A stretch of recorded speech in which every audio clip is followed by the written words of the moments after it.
Hello दोस्तों, स्वागत है आपका एक बार फिर से मेरे यूट्यूब चैनल पर। दोस्तों, आज की इस वीडियो में मैं आपको जो आपका बीएसएफ हेड कांस्टेबल या एएसआई का जो एग्ज़ाम होने वाला है उसकी आपकी क्या स्ट्रेटजी होनी चाहिए। यदि आप बीएसएफ हेड कांस्टेबल या एएसआई का एग्ज़ाम पहली बार देने वाले हैं, या जो कैंडिडेट पहली बार प्रिपरेशन करके ही इसका एग्ज़ाम पहली बार उन्होंने फॉर्म अप्लाई किया है, तो आपकी स्ट्रेटजी क्या होनी चाहिए, यानी आप इस पेपर को कैसे क्रैक कर सकते हैं। तो मैं आपको कुछ बातें बताऊंगा जो मेरे अकॉर्डिंग आपको करनी चाहिए। तो और दूसरी चीज़, मैं आपको आपके जितने भी डाउट हैं, यानी आपका टाइपिंग टेस्ट से रिलेटेड डाउट है और पेपर से रिलेटेड जितने भी आपके डाउट्स हैं, जो आपने मुझे कमेंट सेक्शन में कमेंट करके आपने अपने डाउट्स बताए हैं, वो सारे डाउट मैं आपको इस वीडियो में नोटिफिकेशन के माध्यम से क्लियर करवाऊँगा। जो बीएसएफ की तरफ से नोटिफिकेशन आया है वैकेंसी का, उसमें जो इन्होंने बातें कही हैं, नोटिफिकेशन में जो इन्होंने नोटिफिकेशन दिया है, उस नोटिफिकेशन को मैं आपको दिखाऊंगा और एक एक चीज़ें मैं वहाँ से आपके क्लियर करवाऊंगा, ताकि आपका एक भी डाउट ना बचे।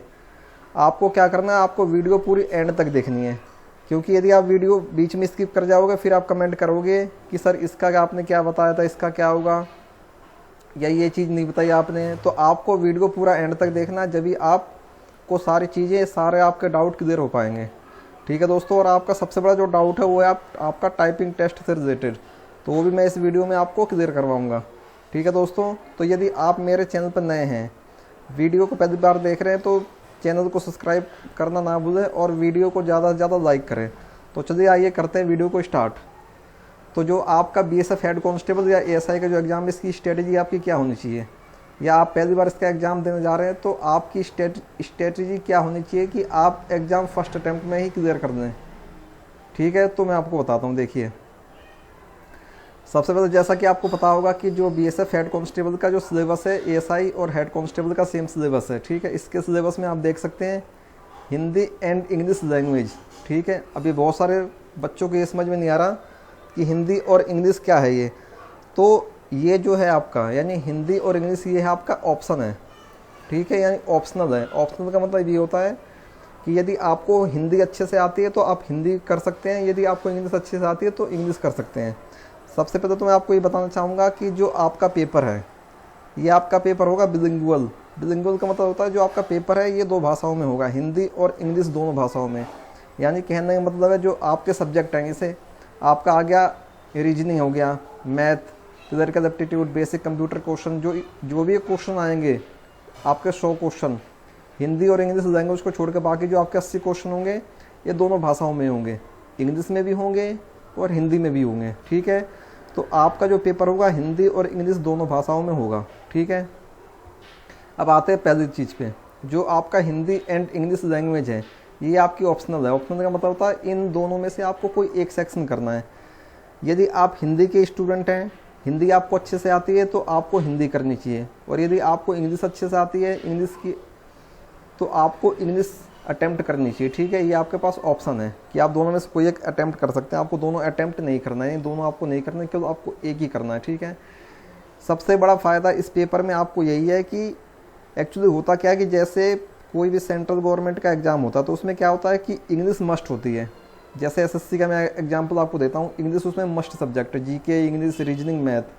तो इसमें होता क्या है, जो यूपी, बिहार और बाकी जो अदर स्टेट के कैंडिडेट्स हैं उनकी इंग्लिश थोड़ी वीक होती है। ठीक है, तो होता क्या है कि वो इंग्लिश की वजह से उनके सिलेक्शन के चांसेस एसएससी वगैरह में या बैंकिंग के एग्ज़ाम में कम हो जाते हैं। लेकिन जो ये एग्ज़ाम है इसमें हिंदी आ रही है, तो यानी सबसे बड़ा बेनिफिट उन कैंडिडेट्स के लिए यही है कि इस पेपर में हिंदी आ रही है।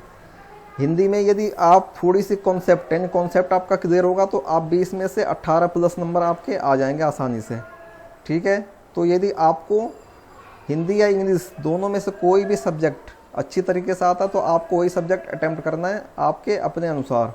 ठीक है, दूसरा जो सेक्शन है ये है आपका जनरल इंटेलिजेंस यानी रीजनिंग। ठीक है, रीजनिंग तो आपको पता है कि आसान होती है। ठीक है, थोड़ी आपको प्रैक्टिस करनी है। नहीं, रीजनिंग में रट्टा मारने कोई चीज़ नहीं होती, ये आपको कॉन्सेप्ट आपके क्लियर होने चाहिए। ठीक है, क्योंकि इसमें जो क्वेश्चन आते हैं कॉन्सेप्ट बेस पे आते हैं। ठीक है, आपका कॉन्सेप्ट क्लियर होगा तो आप इसमें भी अच्छा स्कोर कर सकते हैं। तीसरा जो आपका सेक्शन है ये है न्यूमेरिकल एप्टीट्यूड, यानी ये होती है आपकी मैथ। ठीक है। और इसमें जो बीएसएफ के एग्जाम में जो मैथ आती है आपकी आती है अर्थमेटिक, टिग्नोमेट्री वगैरह, यानी एडवांस मैथ से इसमें क्वेश्चन आपको देखने को नहीं मिलेंगे। जो इसमें क्वेश्चन आते हैं वो आते हैं आपके अर्थमेटिक से, ठीक है। और अर्थमेटिक में क्या क्या चैप्टर होते हैं ये आपको पता ही होंगे, जैसे आपका एलसीएम एचसीएफ हो गया, सिंपल इंटरेस्ट हो गया, प्रॉफिट एंड लॉस हो गया, ये सारे टॉपिक इससे क्वेश्चन आते हैं, ठीक है। तीसरा जो आपका चौथा सेक्शन है ये आपका दोस्तों क्लरिकल एप्टीट्यूड। क्लरिकल एप्टीट्यूड भी रीजनिंग की तरह आप समझ सकते हैं। यदि आपने भविष्य में अभी तक, यानी अभी तक आपने क्लरिकल एप्टीट्यूड का नाम नहीं सुना या क्लरिकल एप्टीट्यूड क्या होता है, तो आपको इसकी प्रैक्टिस अच्छे से करनी होगी, ठीक है। तभी आपको स्टार्टिंग में थोड़ी इसकी प्रैक्टिस आप कर लोगे, आपको समझ में आ जाएगी, ये भी रीजनिंग की तरह ही होती है। इसके बाद है आपका बेसिक कंप्यूटर नॉलेज। इसके लिए आपको प्रिपरेशन बहुत अच्छी करनी चाहिए, ठीक है। वैसे तो जो इसमें क्वेश्चन आते हैं बहुत इजी लेवल के होते हैं, तो इजी पेपर है तो सबके लिए इजी है, पेपर टफ है तो सबके लिए टफ है, ठीक है। आपको ये याद रखना है। तो जो ये है आपका क्लरिकल एप्टीट्यूड, यानी इससे रिलेटेड मैं अपने चैनल पर 4 वीडियो करा चुका हूँ। यदि आपने वो वीडियोस नहीं देखी तो डिस्क्रिप्शन में मैं उसका लिंक दे दूंगा, आप जाके वहाँ से वो वीडियो देख सकते हैं। और क्लरिकल एप्टीट्यूड के भी अभी और भी क्लासें आएंगी, यानी जितने भी टॉपिक से क्वेश्चन बनते हैं क्लरिकल एप्टीट्यूड में वो सारे टॉपिक मैं आपको कवर करा दूंगा। मैंने 4 टॉपिक अपने चैनल पे कवर कराए हुए हैं। यदि आपने वो नहीं देखी तो उन वीडियोस का लिंक मैं आपको डिस्क्रिप्शन बॉक्स में दे दूंगा, आप जाके वहाँ से देख सकते हैं। इसके बाद आ गया आपका बेसिक कंप्यूटर नॉलेज, यानी कंप्यूटर से रिलेटेड मैं अपने चैनल पर 6 वीडियो बना चुका हूँ। यदि आपने वो 6 वीडियो नहीं देखी तो मैं डिस्क्रिप्शन में इन 6 वीडियो का लिंक दे दूंगा, आप जाके वहाँ से वो वीडियोस भी आप देख लेना। क्योंकि जो ये दोनों सब्जेक्ट हैं, मैं ये सब्जेक्ट आपके बीएसएफ हेड कांस्टेबल या एएसआई एग्ज़ाम को ध्यान में रखते हुए उनसे रिलेटेड ही करवा रहा हूँ, ठीक है। तो आपको ये वीडियोस देखनी है मेरी, और आपको कंटिन्यूस की सीरीज ऐसी वीडियोस आपको मिलती रहेंगी जब तक इसके एग्ज़ाम नहीं होते। एग्ज़ाम से पहले मैं आपको ये दोनों टॉपिक हैं ये सारा कोशिश करूँगा सारा कवर हो जाए आपका, ठीक है। उसके बाद है और जो पॉइंट आपको क्या क्या ध्यान रखना है। देखिए जो आपका एग्ज़ाम है, ठीक है, 100 क्वेश्चन होंगे 100 मार्क्स के, ठीक है। टाइम आपको कितना मिलेगा, यानी 100 मिनट्स मिलेंगे आपको। 100 मिनट का मतलब है 1 घंटे और 40 मिनट का आपको टाइम दिया जाएगा, ठीक है। ये बहुत बड़ा एडवांटेज है इस पेपर में, क्योंकि यदि आप एसएससी वगैरह के एग्ज़ाम देते हैं तो आपको पता होगा कि आपको केवल 60 मिनट में, यानी 1 घंटे में आपको 100 क्वेश्चन अटैम्प्ट करने होते हैं, जो कि बहुत ज़्यादा टफ है और ऑनलाइन एग्ज़ाम होता है, ठीक है। इस एग्ज़ाम में सबसे बड़ा एडवांटेज ये है कि आपका एग्ज़ाम जो है एक तो ऑफलाइन होगा, दूसरा 100 क्वेश्चन होंगे। आप 100 क्वेश्चन को 100 मिनट, यानी 100 क्वेश्चन के लिए आपको 100 मिनट दिए जाएंगे, यानी 1 घंटे 40 मिनट, ठीक है। और जो इसकी एग्ज़ाम डेट की जो आप बात कर रहे थे कि इसका एग्ज़ाम कब होगा, तो जो अभी तक देखा गया, जो लास्ट ईयर जब इसकी वैकेंसी आई थी तो इसका फॉर्म अप्लाई करने के 2.5 से 3 महीने बाद इसका एडमिट कार्ड आ गया था। यानी आप एक्सेप्ट जो अभी इसका जो अभी फॉर्म अप्लाई चल रहा है, अभी इसकी जो अभी डेट चल रही है, ठीक है। यदि आपने अभी तक फॉर्म अप्लाई नहीं किया तो 6 सितंबर इसकी लास्ट डेट है, आप जाके ऑनलाइन इसकी वेबसाइट से फॉर्म अप्लाई कर सकते हैं, ठीक है। यदि आपने अभी तक इसका फॉर्म अप्लाई नहीं किया, जो इसका एग्ज़ाम होगा, एग्ज़ाम की जो expected date and tentative date जो है ये आपका नवंबर लास्ट या दिसंबर में इसका एग्ज़ाम होने की संभावना है, ठीक है। क्योंकि लास्ट ईयर जो हुआ था 2.5 से 3 महीने बाद ही हुआ था, तो इस बार भी मे भी चांसेस हैं कि नवंबर या दिसंबर में इसका एग्ज़ाम हो जाएगा, ठीक है। 15-20 दिन पहले आपके एडमिट कार्ड आ जाते हैं, फ़ोन पे मैसेज आ जाएगा या आप वेबसाइट चेक कर सकते हैं। इसके बाद है आपको जो मेन जो पॉइंट आपको ध्यान रखने हैं, जो ठीक है, जो इस एग्ज़ाम को ईजी बनाते हैं और एग्ज़ाम के मुकाबले, वो क्या क्या है वो मैं आपको बता देता हूँ। सबसे पहला इसमें नो नेगेटिव मार्किंग, ठीक है। इसमें यानी 100 क्वेश्चन आएंगे, इसमें आपकी नेगेटिव मार्किंग 0% है, नेगेटिव मार्किंग इसमें है ही नहीं। तो आपको क्या करना है, जब नेगेटिव मार्किंग नहीं है तो आपको 100 के 100 क्वेश्चन अटैम्प्ट करके आने हैं, ठीक है। आपको 100 के 100 क्वेश्चन OMR सीट पर फिल करके आने हैं, ठीक है। आपको एक भी क्वेश्चन नहीं छोड़ना, क्योंकि इसमें नेगेटिव मार्किंग नहीं है। दूसरा पॉइंट क्या है, एग्ज़ाम टाइम, यानी जो आपका एग्ज़ाम का जो टाइम है ये 100 मिनट है, यानी 100 मिनट मैंने आपको बताया कि 100 मिनट बहुत ज़्यादा टाइम है एग्ज़ाम का, ठीक है। इसके बाद जो तीसरा आपके लिए एडवांटेज है वो है नो GS/GK, यानी इस पेपर में आपके GK और GS नहीं आना, ठीक है। GK और GS का सेक्शन ऐसे माना जाता है कि जीके बहुत ही वाइड है, यानी एक महासागर माना जाता है जीके या जीएस को, क्योंकि इसमें कोई भी एग्जामिनर यानी कोई भी डिपार्टमेंट कहीं से भी क्वेश्चन उठा सकता है, क्योंकि जीके का जो एरिया है वो लिमिटेड नहीं है, जीके का एरिया बहुत बड़ा है, यानी जीके बहुत बड़ी जीके है। ठीक है, तो जीके और इसमें जीके या जीएस नहीं आ रही, तो ये सबसे बड़ा एडवांटेज है आपके लिए कि आपको ज़्यादा, यानी इसमें जब जीके या जीएस आती है तो एक्चुअली होता क्या है, कैंडिडेट को रट्टा बहुत मारना पड़ता है। वो क्या करता है, लूसेंट पढ़ी या दूसरी बुक्स जो सजेस्ट करी गई है चैनल द्वारा वो पढ़ी, तो वो क्या होता है कि जीके में फंस जाता है। और जीके क्या है, जीके आपका स्कोरिंग सब्जेक्ट नहीं होता, स्कोरिंग सब्जेक्ट आपका क्या होता है वो भी मैं आगे बताऊंगा। ठीक है, तो इसमें जीके जीएस नहीं आ रही, बहुत बड़ा एडवांटेज है आपके लिए। ठीक है, इसके बाद आपका इंग्लिश और हिंदी, इनमें से आपको केवल एक ही कोई भी एक सब्जेक्ट आपको करना है, ये भी आपके लिए एडवांटेज है, मैं ऊपर बता ही चुका हूँ आपको। ठीक है, इसके बाद है आपका OMR बेस्ड एग्ज़ाम। ठीक है, OMR बेस्ड एग्ज़ाम का देखो, इसका फ़ायदा ये होता है कि OMR बेस्ड एग्ज़ाम अगर हो रहा है आपका तो एक ही डेट पे, यानी एक ही दिन में, यानी जितने भी कैंडिडेट्स ने अप्लाई किया होगा सारे कैंडिडेट्स का एग्ज़ाम एक ही दिन में, एक या 2 शिफ्ट में ही ख़त्म हो जाएगा। अब ऑनलाइन एग्ज़ाम में क्या होता है कि किसी का पेपर तो आसान आया, किसी का पेपर टफ आया। ठीक है, अब क्या है, बहुत सारे पेपरों में, अभी कोई पेपर आई थिंक रेलवे का पेपर है, उसमें क्या है कि आपका जो नॉर्मलाइजेशन होता तो वो नहीं होगा अब। ठीक है, ऐसा कुछ नोटिफिकेशन आया, मुझे कंफर्म नहीं है। तो जो आपका एग्ज़ाम होता था ऑनलाइन, उसमें एग्ज़ाम में क्या होता है कि एक तो बच्चा डर रहा होता है, जैसे कि कोई यूपी बिहार या अदर स्टेट से जिसने सिस्टम वगैरह ग्रामीण क्षेत्र से है, उसने कभी लैपटॉप या माउस पे कभी देखा नहीं है, छुआ नहीं है, तो उससे क्या होती है, उसे उस कैंडिडेट की तैयारी बहुत अच्छे होते हुए भी उसे बहुत दिक्कत होती है, क्योंकि उसे पता ही नहीं होता माउस क्या है, जबकि ऑनलाइन एग्ज़ाम में केवल माउस का ही यूज करना होता है। ठीक है, तो OMR बेस्ड एग्ज़ाम का क्या है मतलब है कि आप आराम से बैठ के तसल्लीपूर्वक एग्ज़ाम कर सकते हैं। OMR बेस्ड का फ़ायदा ये होता है। ठीक है, उसके बाद क्या है आपका इजी क्वेश्चंस। इजी क्वेश्चंस का मतलब यानी जो ये पेपर होता है BSF हेड कांस्टेबल का, इसका जो एग्ज़ाम का लेवल होता है ये बहुत आसान होता है, यानी आप कह सकते हैं इसका पेपर बहुत इजी आता है, यानी ठीक है, इसका पेपर इजी आता है। अब पेपर इजी है इसका मतलब क्या है, इसका मतलब ये है कि पेपर इजी है, यदि आपके लिए पेपर इजी है तो सबके लिए पेपर इजी है। ऐसा नहीं है कि पेपर आपके लिए इजी है तो सबके लिए इजी नहीं है। ठीक है, तो पेपर अगर आसान है, वैसे तो आसान पेपर ही आएगा इसका, तो सबके लिए आसान है। ठीक है, तो आपको टारगेट लेकर चलना है पेपर में कि हमें ज़्यादा से ज़्यादा स्कोर करना है। ठीक है, तो ये पॉइंट हैं जो कि इस एग्ज़ाम को ईजी बनाते हैं। ठीक है, ये सारे पॉइंट। इसके बाद बात करते हैं स्कोरिंग सब्जेक्ट की कि आपके क्या क्या सब्जेक्ट आपको करने चाहिए जिसमें कि आप ज़्यादा से ज़्यादा मार्क्स अचीव कर सकें। ठीक है, यानी मार्क्स आप प्राप्त कर सकें ज़्यादा से ज़्यादा। देखिए, स्कोरिंग सब्जेक्ट में आपका है क्लरिकल एप्टीट्यूड। ठीक है, इस पर आप थोड़ी सी प्रैक्टिस करेंगे, कॉन्सेप्ट आपके क्लियर होनी चाहिए, आप आसानी से 20 में से 18-19 नंबर आराम से आ जाएंगे आपके। दूसरा है आपका कंप्यूटर। कंप्यूटर में आपको क्या करना है, केवल आपको जो चीज़ें, यानी इसमें क्या करना है, आपको जो प्रीवियस ईयर क्वेश्चंस वगैरह होते हैं किसी भी एग्जाम का आप उठा लो, या कंप्यूटर की बुक आती है लूसेंट की, वो आप ले सकते हो।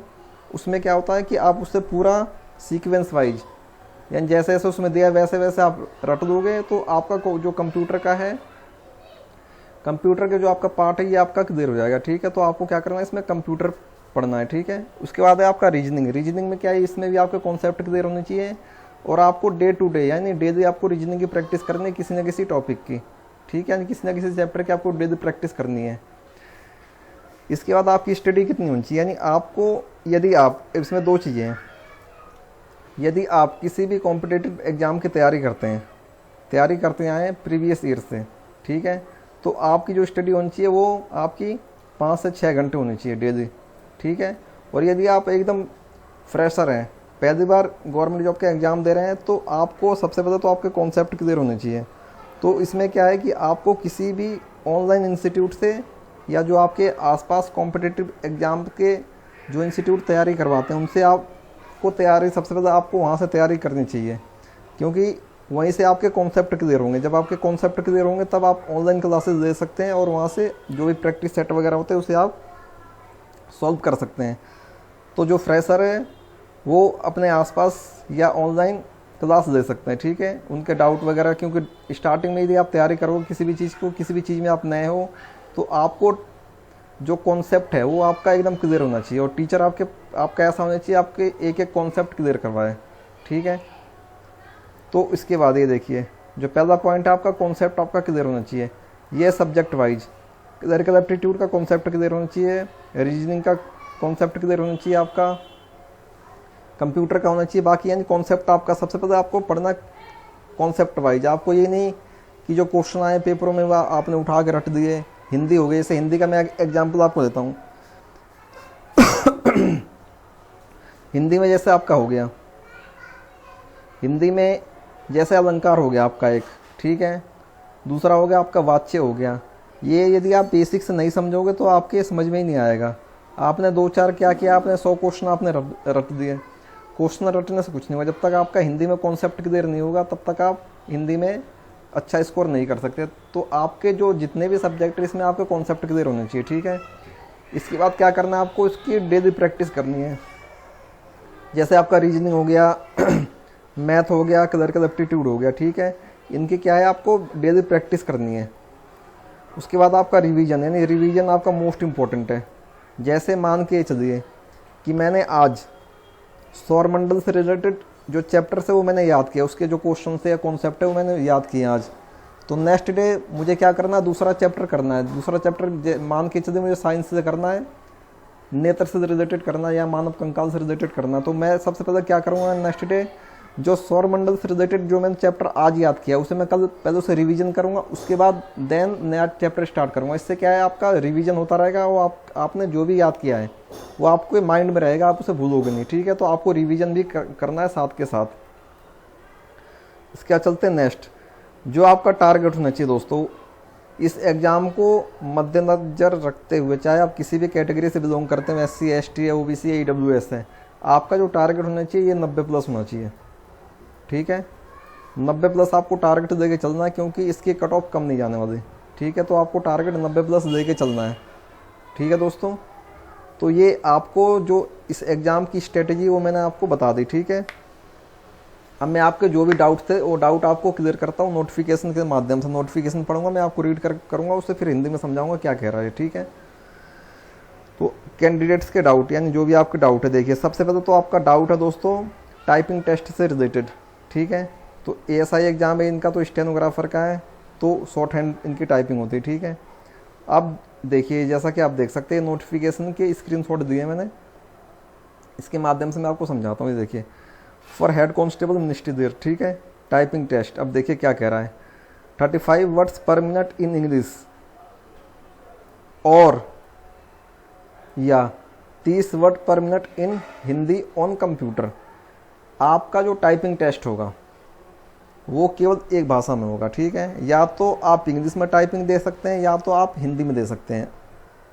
और यदि आप टाइपिंग टेस्ट इंग्लिश में देना चाहते हैं तो आपकी स्पीड 35 वर्ड पर मिनट होनी चाहिए, और यदि आप हिंदी में टाइपिंग टेस्ट देते हैं तो आपकी स्पीड 30 वर्ड पर मिनट होनी चाहिए। यानी आपको दोनों में से केवल एक ही लैंग्वेज में टाइपिंग टेस्ट देना है, चाहे आप हिंदी में दें या इंग्लिश में दें, वो आपके ऊपर डिपेंड करता है, ठीक है।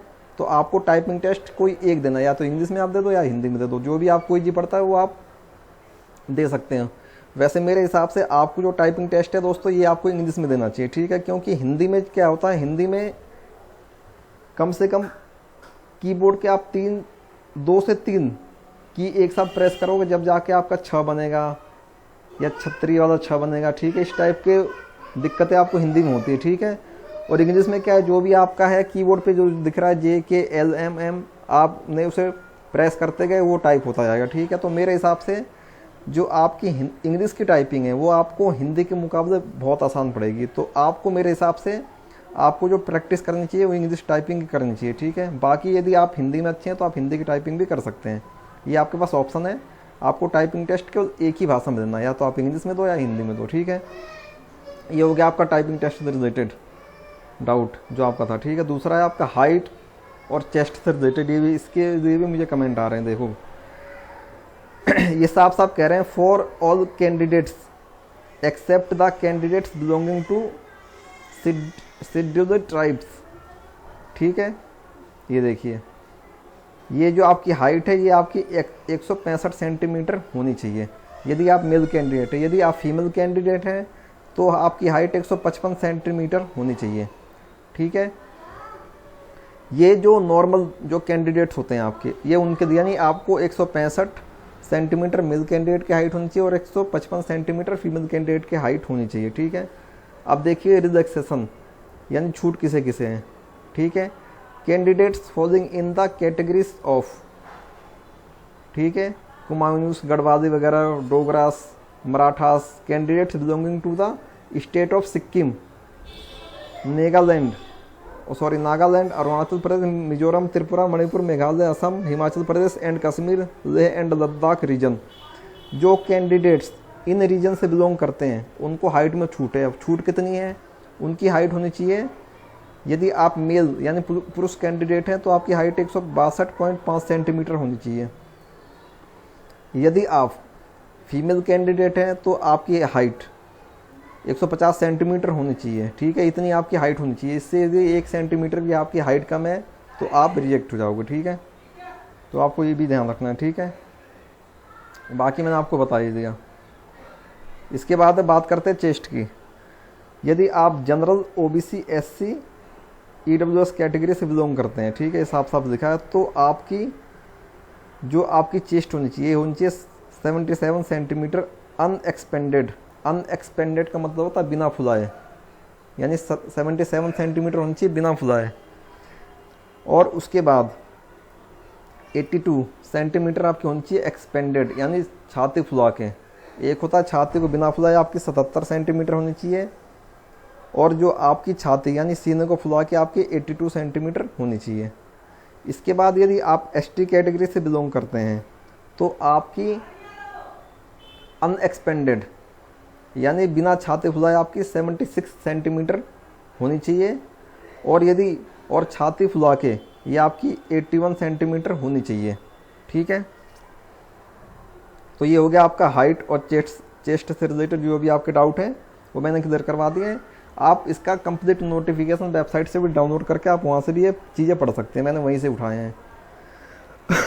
इसके बाद बात करते हैं सिलेक्शन प्रोसेस की। ये देखिए, selection process for the ASI, steno and head constable. तो जैसा कि आप देख सकते हैं, the selection shall be held in 2 faces under. ठीक है, पहला जो आपका फेस होगा, ठीक है, ये आपका फर्स्ट, यानी फर्स्ट आपका क्या होगा, रिटर्न एग्जाम होगा। ऐसा कि आप देख सकते हैं इन्होंने लिखा हुआ है। ठीक है, आपका सबसे पहले रिटर्न एग्जाम होगा जो कि 100 मार्क्स का होगा और 100 क्वेश्चन आएंगे और 100 मिनट्स का आपको टाइम दिया जाएगा। सेकंड जो फेज होगा इसमें आपका क्या होगा, देखिए, सबसे पहले आपका होगा फिजिकल मेजरमेंट, यानी हाइट, चेस्ट वगैरह आपकी नापी जाएगी। इसके बाद आपका क्या होगा, shorthand test for ASI steno. यदि आपने एएसआई का अप्लाई किया तो आपका टेस्ट होगा, ठीक है, शॉर्ट हैंड का। तीसरा typing test for head constable. यदि आपने हेड कांस्टेबल के लिए अप्लाई किया तो आपका टाइपिंग टेस्ट होगा। आप हिंदी या इंग्लिश किसी एक भाषा में दे सकते हैं, आपको एक ही भाषा में देना है। इसके बाद है आपका फोर्थ जो प्रोसेस है, यदि आप इन सब में क्वालिफाई कर जाते हैं तो आपका डॉक्यूमेंट्स वेरिफिकेशन होगा, चेकिंग फॉर डॉक्यूमेंट्स। ठीक है, और यदि आप डॉक्यूमेंट्स वेरिफिकेशन में भी आप क्वालिफाई हो जाते हैं, आपका सारा डॉक्यूमेंट्स सही पाए जाते हैं, तो आपका एंड में क्या होगा, मेडिकल एग्जामिनेशन, यानी आपका मेडिकल होगा। उसमें आपका क्या क्या चेक करते हैं, इस पर भी, इससे रिलेटेड मैं आपको एक वीडियो बना दूंगा। ठीक है, कि इसमें किस टाइप का मेडिकल होता है। वैसे तो नोटिफिकेशन में, लेकिन मैं आपको एक बार कोशिश ये करूँगा कि आपको नेक्स्ट वीडियो में समझा दूँ। ये हो गया आपका सिलेक्शन प्रोसेस, भी मैंने आपका क्लियर करवा दिया। ठीक है, अब चलते हैं नेक्स्ट। ये है, देखिए, ये जो है typing test for post of head constable. ठीक है, अब देखिए, इसमें एक एक चीज़ मैं आपको बताता हूँ क्या है। Candidates for the post of head constable who are found to be eligible in physical measurement will be allowed to appear in typing test. ये कह रहे हैं कि वे कैंडिडेट्स जो कि एलिजिबल होंगे, यानी क्वालिफाई हो जाएंगे फिजिकल मेजरमेंट में, यानी चेस्ट एंड हाइट में। इसमें रनिंग नहीं होगी, मैं आपको ये बता दूं, इसमें रनिंग वगैरह आपकी नहीं होगी, high jump, long jump, running वगैरह कुछ नहीं होगी। आपकी केवल हाइट मापी आएगी, चेस्ट मापी आएगी, बस ये 2 चीज़ें आपकी फिजिकल मेजरमेंट आपका होगा। ठीक है, और हाइट और चेस्ट मैंने आपको बता दिया आपकी कितनी कितनी होनी चाहिए। ठीक है, कैंडिडेट, अब देखिए, अब ये है मेन चीज़, यहाँ से पढ़ते हैं। जब आप फिजिकल मेजरमेंट में पास हो जाएंगे तब आपको टाइपिंग टेस्ट में भेज दिया जाएगा, यानी आप टाइपिंग टेस्ट के लिए क्वालिफाई हो जाएंगे। ठीक है, टाइपिंग टेस्ट आपको देना। आप देखिए क्या कह रहे हैं कैंडिडेट्स, यहाँ देख सकते हैं आप, candidates who opt to take test in English must have typing speed of 35 word per minute on computer. ठीक है, यानी ये कह रहे हैं वे कैंडिडेट जो कि इंग्लिश में अपना टाइपिंग टेस्ट देना चाहते हैं, यानी उनके पास ऑप्शन है, तो उनकी स्पीड होनी चाहिए 35 वर्ड पर मिनट होनी चाहिए। ठीक है, इसके बाद and candidate who opt to take test in Hindi must have typing speed of 30 word per minute on computer. और यदि वे कैंडिडेट जो कि हिंदी को चुनते हैं अपने टाइपिंग टेस्ट के लिए, तो उनकी जो स्पीड है वो 30 वर्ड पर मिनट होनी चाहिए। यानी आपके पास ये ऑप्शन है कि आप हिंदी या इंग्लिश किसी भी एक लैंग्वेज में टाइपिंग टेस्ट देना है। आपको केवल एक ही लैंग्वेज में टाइपिंग टेस्ट देना है, हिंदी या इंग्लिश किसी एक में आपको देना है। ठीक है, ये हो गया आपका, ये भी चीज़ क्लियर होगी आपके टाइपिंग टेस्ट से रिलेटेड। अब देखिए ये है मोस्ट इंपॉर्टेंट चीज़, candidate will have to type the given passage oblique matter in 10 minutes. अब ये देखिए आपको जो टाइपिंग टेस्ट है, टाइपिंग टेस्ट आपको कैसे करना है, यानी आपको एक पैसेज या एक मैटर आपको दिया जाएगा, पेज हो सकता है पेज के थ्रू दिया जाए, या टाइपिंग टेस्ट जो मास्टर कीवर्ड्स वगैरह इसके मास्टर टाइपिंग मास्टर वगैरह होता है उसमें भी आपसे करवाई जा सकती है। जो आपको पैसेज या मैटर दिया जाएगा उसको आपको 10 मिनट के अंदर टाइप करना है। ठीक है, आपको 10 मिनट का टाइम दिया जाएगा टाइपिंग टेस्ट के लिए। ठीक है, अब देखिए 10% mistakes are allowed for excess mistake. आपकी जितने भी, यानी 10 मिनट में आपने जितना भी टाइप किया उसमें 10% आपकी मिस्टेक अलाउड है। यदि 10% से ज़्यादा आपकी मिस्टेक होती है, यानी जितने भी वर्ड आपने टाइप किए हैं, जैसे मान के चलिए मैंने 100 वर्ड टाइप किए 10 मिनट में, ठीक है, उसमें से यदि मेरे 90 वर्ड सही हैं और 10 गलत हैं तो कोई दिक्कत नहीं होगी। और यदि मेरे 89 वर्ड सही हैं और 11 वर्ड मेरे गलत हो गए, यानी 11% हो गए, 10% से ज़्यादा मिस्टेक हो गई, तो क्या है, टाइपिंग टेस्ट से बाहर कर दिया जाएगा मुझे। ठीक है, यानी टाइपिंग टेस्ट में मैं डिस्क्वालीफाई हो जाऊंगा। ठीक है, इनका कहने का मतलब ये है। देखिए फिर आगे क्या लिख रहे हैं, 10 words for each mistake will be subtracted from the total words type out. यानी आपने जितने भी वर्ड आपने टाइप किए हैं उसमें से आपके 10 वर्ड आपके माइनस किए जाएंगे। जो मैं फॉर्मूला बता रहा हूँ उसी फॉर्मूला के थ्रू आपका टाइपिंग टेस्ट चेक होगा। ठीक है, इसके बाद बात करते हैं अगेन, ये देखिए typing test will be conducted only on computers which will be arranged by concerned BSF recruitment centres.